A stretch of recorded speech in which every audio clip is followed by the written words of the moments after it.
lawyers, you cannot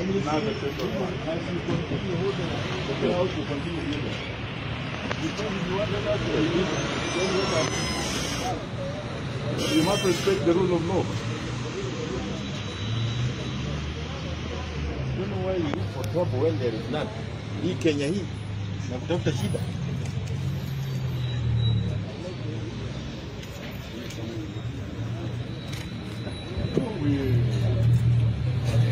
Officer,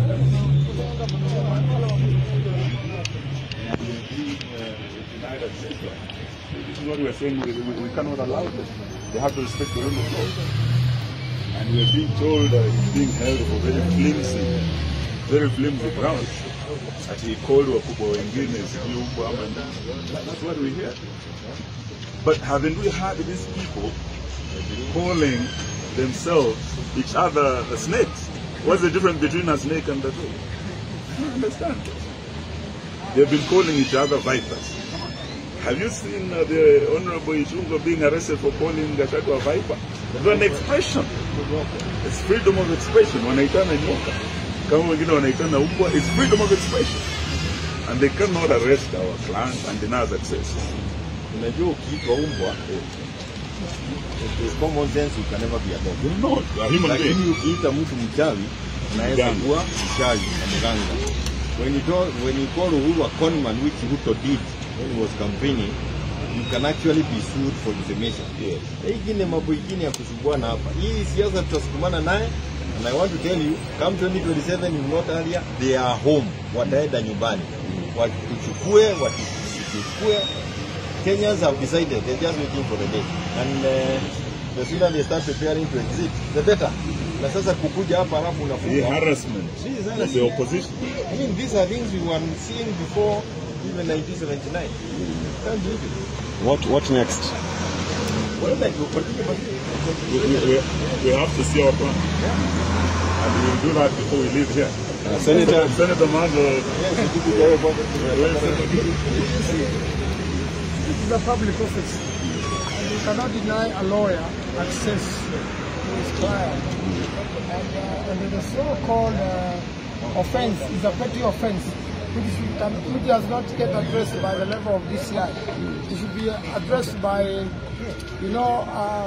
very junior officer within the police station. And there's nothing much to write about. If somebody thinks you're better, they take you to court. So DCI deals with the more complex crimes in the country. I'm surprised they have become disabled, because there are so many other people killing others. They have not yet told us where the people have disappeared are. They themselves have a case to answer in terms of disappearances and killings. And therefore, DCI deals with serious crime. This is petty crime. And therefore, you should be in court, and any evidence adduced, you should see who are the witnesses. Let me congratulate Jubilee for Wameshinda kesi yao. So we know this persistence and digging in for the rule of law, integrity to our multi-party democracy. So we congratulate Secretary General Kioni, his party leader, former President Uhuru Kenyatta, for getting hold of Jubilee. So hii ni kidogo step moja.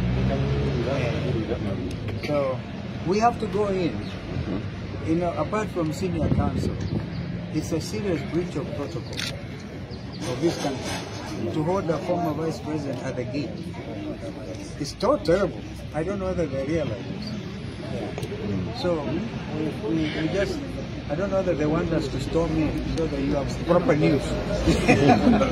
And this is a public office. A public office. Ile kijana jinsia ametoka hapa Kamau Ambio. Alikuwa uko ndani. Wanakubali Kamau, hataki Kalonzo baba yake ikiwa. Hapana. And you know